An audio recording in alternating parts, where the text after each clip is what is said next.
On this Friday night, a critical first phone call between the Prime Minister and the President. We had a very constructive discussion. Donald Trump's stark shift in tone and what their call accomplished. A powerful earthquake pummels Myanmar and ripples across Southeast Asia. Hear from a Canadian caught in the chaos. Dissing Denmark. You have not done a good job by the people of Greenland. The frosty reception for the U.S. Vice President on a trip to the Danish territory. Plus, hitting a high note. We've lost a lot of our understanding about how tied together we are. The Canadian singer-songwriter awarded for her activism. Global National. Reporting tonight, Jeff Semple. Good evening and thank you for joining us. We begin with a high-stakes phone call, the first between the Canadian Prime Minister and U.S. President. Mark Carney and Donald Trump spoke this morning.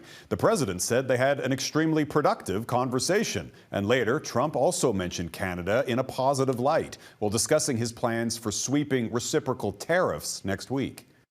We have Liberation Day, as you know, on April 2nd. Because, and I'm not referring to Canada, but many countries have taken advantage of us, the likes of which nobody even thought was possible for many, many decades, And, you know, that has to stop. We're going to end up with a very good relationship with Canada and a lot of the other countries. Carney also described the call as very constructive, adding they agreed to begin negotiating a new economic and security relationship after the election. Mackenzie Gray begins our coverage tonight. Donald Trump attempting to turn over a new leaf. We're going to end up with a very good relationship with Canada. A fresh relationship between Mark Carney and the U.S. president starting Friday with their first phone conversation. Positive, cordial, constructive, focused on action, exactly what we want. A sentiment backed by the president. We had a very good conversation. Mark called me today at 10 o'clock. We put out a statement. We had a very, very good talk. That statement seemed to indicate Trump's money's on Carney winning the vote, promising they'll be meeting immediately after Canada's upcoming election. Trump also calling Carney by his title, Prime Minister, a major change from his treatment of Justin Trudeau. I spoke to Governor Trudeau on numerous occasions, and we'll see what happens. Between our two sovereign countries. Carney had previously said he wouldn't talk with Trump until he respected Canada, something the PM felt he got. The president respected Canada's sovereignty today, both in his private and public comments. That respect from the Trump administration lasted about 2 hours. The Canadian leadership threatening retaliatory tariffs against the United States, as President Trump often says, they just don't have the cards. There is no way that Canada can win a trade war with the United States. Carney told Trump Canada would implement counter tariffs when and what they'd be, the key topic when Carney and the premiers had a virtual meeting. I am glad that the Prime Minister had a positive call with the President. And I'm also skeptical about the long-term maintenance of that positive relationship. So I would count myself as a hopeful skeptic. Long-term, Carney says Canada needs to negotiate a new trade and security deal with the Americans, but there's at least one thing Carney isn't willing to give up. We will never have discussions with respect to supply management. It's off the table. Regardless how nice the call between Trump and Carney was, the tariffs are still in place and more are coming, Jeff. And who can manage that challenge is what the Liberals want the election question to be. All right, Mackenzie Gray in Montreal. Thanks, Mac. Mayors and municipal officials from Canada, Mexico, and the U.S. gathered in Washington today to make their case against President Trump's tariffs. During the summit, we expressed our fear. The fear of price of everything going up, cost of living making as life unaffordable, jobs lost. The Canadian delegation included Toronto Mayor Olivia Chow, as well as representatives from Windsor, Ottawa, Regina, and Vancouver. The Trilateral Trade Summit reaffirmed the importance of their cross-border relationships, and they warned a trade war will drive up the costs of everything from vehicles to housing and disrupt critical supply chains. While Carney and Canada's mayors were talking tariffs, the federal Conservative leader was focused on another issue. Pierre Poilievre is promising, if elected, to crack down on crime with tougher sentences for drugs and weapons traffickers. But as David Aiken reports, one top Tory strategist is now calling on the campaign to change course. David. Well, Jeff, it's a red meat issue for most of the country's conservatives. Get tough on crime. And here, Pierre Poilievre was serving it up. Here in British Columbia, people are more afraid than ever before of crime. Poilievre said a conservative government would give life sentences to people trafficking large amounts of fentanyl, to repeat human traffickers, and to people smuggling guns in large quantities. Electing the Carney Liberals will mean 4 more years of the same failed Liberal catch and release, soft on crime, hug-a-thug policies that got us into this mess. Catchy slogans, but on the wrong topic, says one of the country's top conservative campaign strategists, Corey Tonight. Tonight was once one of Stephen Harper's top aides, and he ran the last 2 election campaigns for Ontario's Doug Ford. He told a Toronto audience this week, Trump is this election's ballot question, and the federal conservatives don't seem to understand that. You've got to get on the ballot question that is driving votes, or you are going to lose. And there's polling data to support that view. We saw Poilievre continuing to talk about axing the tax and continuing to stick with his tried and true campaign rhetoric from 2024. There was not a nimbleness or a shift to his approach. I think for the Conservatives, in the campaign cockpit, every buzzer and alarm is going off. Still, there is 4 more weeks left in this election campaign, and that is time for the Tories to make a shift if they choose to do so. Jeff. David Aiken in Nanaimo, BC. Thanks, David. The NDP was pitching to voters in Toronto today as it prepares to wrap week 1 of the campaign. Jagmeet Singh once again taking aim at Mark Carney's corporate track record, while also promising to make housing more affordable. But so far, opinion polls suggest the party's messaging isn't resonating. Taria Isri is following the NDP campaign. It's getting harder to make ends meet, and that's real, that's still there. But on top of that, there's this uncertainty. Polls suggest the NDP is struggling to be heard. But Jagmeet Singh wants his message on affordable housing to get through. It's something that no one else is going to talk about. The NDP leader is the first candidate to target renters on the campaign trail, promising to stop corporate landlords from buying affordable rentals and receiving tax breaks, commitments he has previously made. Friday was a similar announcement and some of the same faces. I think this campaign is really different. I think it's really put a lot of pressure on Canadians in a way that we haven't seen in a long time. Singh says there's a stark contrast between him and the competition. I'm running in this election to fight for you, not the billionaires. Not the billionaires, not the millionaires. We don't care about helping out billionaires. The NDP leader started the week in Montreal before busing through southwestern Ontario and detouring last minute to Windsor in response to Donald Trump's auto tariffs. But so far, Singh has not unveiled any specific policies on tariff relief. Because of the context, because of Mr. Trump, you still have to be on message and have the right message, because at some point the campaign is going to turn and there's going to be more spotlights on you. Ipsos polling shows the NDP is having a hard time getting the spotlight. We haven't seen them this low since back in the early 1990s when Jean Chrétien was the Prime Minister. So pretty dire days for the NDP. The NDP leader is leaving his bus and flying for the first time during the campaign. He's heading to Ottawa before making his way to British Columbia, a crucial province for the NDP. Half of its caucus members are from that province. Jeff? Taria Isri in Toronto. Thanks, Taria. The Canadian economy was off to a solid start at the beginning of this year. Statistics Canada says GDP rose 0.4% in January. Mining, as well as oil and gas, posted gains up 1.8%. Manufacturing also rose by 0.8%. But that growth is expected to hit a wall as a result of the trade war. Early estimates for February show the economy flatlining from the threat of U.S. tariffs. Well, it may technically be spring, but Environment Canada has issued winter weather warnings across several provinces. From Alberta to Ontario, multiple regions are bracing for icy conditions, heavy snowfall, and freezing temperatures today and into the weekend. Well, was a messy morning commute in Edmonton where more than 30 centimeters of snow fell in some areas. Dozens of car crashes were reported. That snow is expected to taper off tonight. Heading east, warming centers have now opened in Toronto as that region braces for an ice storm starting tonight. Freezing rain and bitter temperatures are expected to last until Sunday. And it was an icy reception for the U.S. Vice President J.D. Vance on his visit to Greenland today. That trip involved several changes to the itinerary following an angry reaction from Greenlanders and Danes. President Trump has repeatedly demanded that the U.S. take over the Danish territory in the name of Arctic security. Reggie Cicchini reports on the pushback. For Greenland's government, timing is turning out to be everything. Even before the U.S. vice president touched down, a coalition government was formed with an agenda that tilts towards independence. The first thing we do is engage in dialogue with our closest allies, the new prime minister said. It's about our land, how we're going to defend each other. It's fierce defiance in an ominous shadow. We need to ensure that America is leading in the Arctic.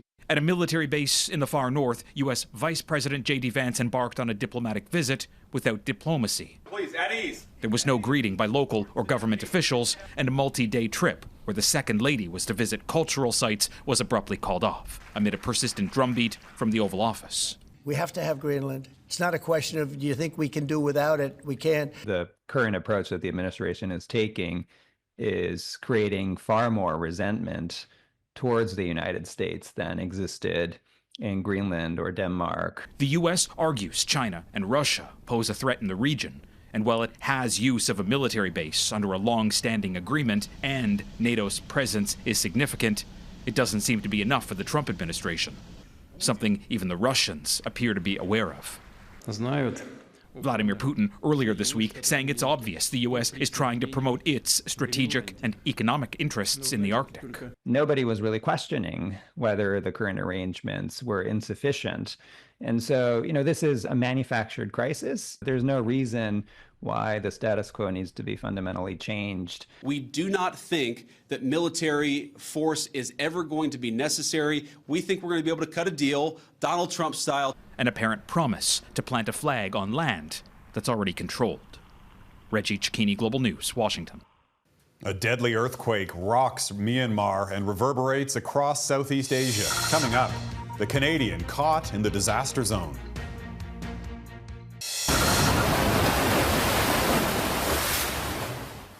Water came crashing out of this rooftop hotel pool in Bangkok after a powerful earthquake rocked the region. The epicenter of the 7.7 magnitude quake was more than 900 kilometers from Myanmar. The impact felt throughout much of Southeast Asia. Myanmar's military says more than 140 people are dead in 3 cities, while at least 9 others were killed in Thailand. And across the region, hundreds are still missing. Vincent McAviney reports. Midday in Bangkok, when a shallow earthquake hit over 1,000 kilometers away, powerful enough to do this. A high-rise under construction collapsing in seconds, trapping dozens of workers. Dust particles were bursting out of it, and no later than 3 to 5 seconds, the whole building collapsed. Everyone was running for their lives. I was scared, and I'm still shocked. Across Thailand, people rushed onto the streets, dodging falling debris. Oh my God. And deluges from rooftop pools. In Mandalay, Myanmar's second largest city, the strength at the epicenter was clear. A bridge, temple, and multiple buildings collapsed. The military junta's tight control of information is making it difficult to assess the full impact, but they've put out a rare call for international aid. In China's southern Yunnan province, concrete fell from swaying buildings like hailstones. Canadian Tommy Pilon says he ran down 25 flights of stairs to escape his trembling apartment building in Bangkok. I hit the ground, texted my wife saying there's an earthquake, I love you. It was shaking so hard I thought I was going to die. Emergency teams with heavy machinery and dogs worked into the night to try and rescue workers trapped in the collapsed tower. Some were pulled alive, others were not. The country's Prime Minister visited the scene, attempting to reassure a rattled nation that buildings were safe. Right now, inspections show that all buildings are safe to return to. The only affected structures are those under construction. The death toll across this region is expected to rise, with questions over construction standards likely to grow too. Vincent McAviney, Global News, London. Israel launched airstrikes on Beirut today for the first time since November's ceasefire between the Israeli army and the Lebanese militant group Hezbollah. The strikes hit the southern suburbs of Beirut. The Israeli military said the target was a Hezbollah drone storage facility and the attack was retaliation. Rockets have been fired from Lebanon towards Israel twice in the past week, though Hezbollah denies any involvement. In custody, still ahead, how Italian police caught up with Canada's most wanted. Italian police confirmed today that Canada's most wanted criminal is now in custody in Rome. Dave Turmel was arrested on Thursday. He's accused of being the boss of the Blood Family Mafia, a violent Quebec street gang. Our Mike Armstrong picks up the story from Montreal. Mike. Well, there have been reports and rumors for months that Dave picked Turmel may be in Europe, possibly Portugal. Well, as it turns out, his most recent and last hiding spot was in the suburbs of Rome. Italian state police shared this photo Friday. Two officers standing in front of a table with several items, including a Canadian passport and a Quebec driver's license. Police say in capturing the 29-year-old, they also seized drugs, several SIM cards, and some sort of ledger with numbers. Turmel was found in a small short-term rental apartment on the outskirts of Rome. Police say he tried to barricade himself inside when they arrived. When he surrendered, they say he gave them identification with a fake name. Turmel's now being held in a prison closer to downtown, less than a kilometer from the Vatican.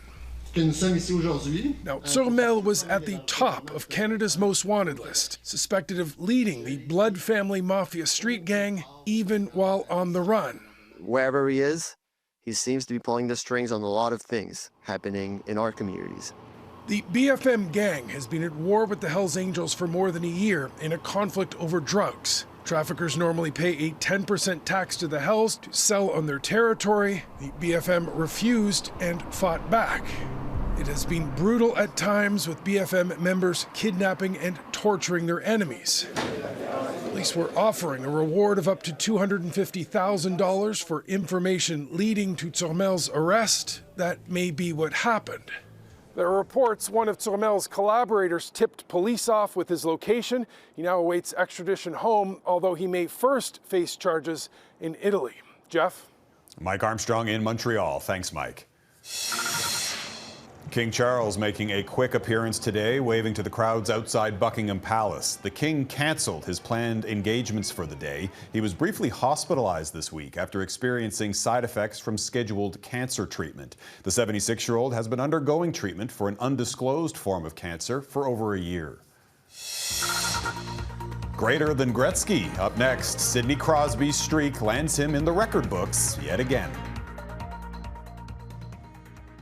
Award-winning musician Sarah Harmer will receive another accolade at Canada's biggest night in music this weekend. But it's not because of her powerful singing voice. Harmer has spent decades working in environmental activism, and on Sunday she's being honored with the Juno's Humanitarian Award. Global News sat down with Harmer ahead of the big day. Eric Sorensen has the story. You said everything sounds right. The captivating voice and lyrics and the mellow sound. When Sarah Harmer sings, you're drawn in. Music is one passion. Another is the natural beauty of the Niagara Escarpment, where the two eventually converged. I like writing about where I live and what I know. She knows the escarpment because she grew up here, played in the woods, the youngest of 6 children who sang together. Sarah joined a band as a teenager and soon was writing music and touring.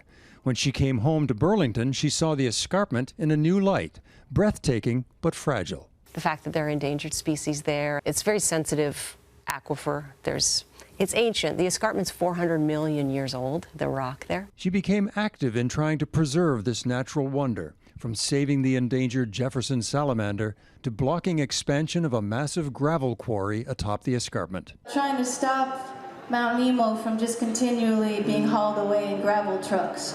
Using music to fight for the environment. If they blow a hole in my backyard. Escarpment Blues is one of her most poignant songs. And the creeks won't flow to the Great Lake below. Will the water in the wells still be okay? Harmer has won 2 Juno Awards in her music career, but it's her commitment to environmental protection that will be recognized at the Junos Saturday with the 2025 Humanitarian Award. She is clearly humbled. I am definitely accepting it on behalf of so many volunteers. I think we've lost a lot of our understanding about how tied together we are in the web of life with land, water, species. Harmer insists she is just one voice, but what a voice for the environment to have in its corner. We might get a load of stones for the road, but I don't know how much longer we can stand. Eric Sorensen, Global News, Toronto. And congratulations. That is Global National for this Friday night. I'm Jeff Semple. Tonight's Your Canada showcases Ottawa, Marsh Lake, Yukon, and the Banff Gondola in Alberta. Please keep sending your pictures of Canadian pride to Global National at globalnews.ca. Thanks for watching. Hope to see you back here again tomorrow. Have a great night.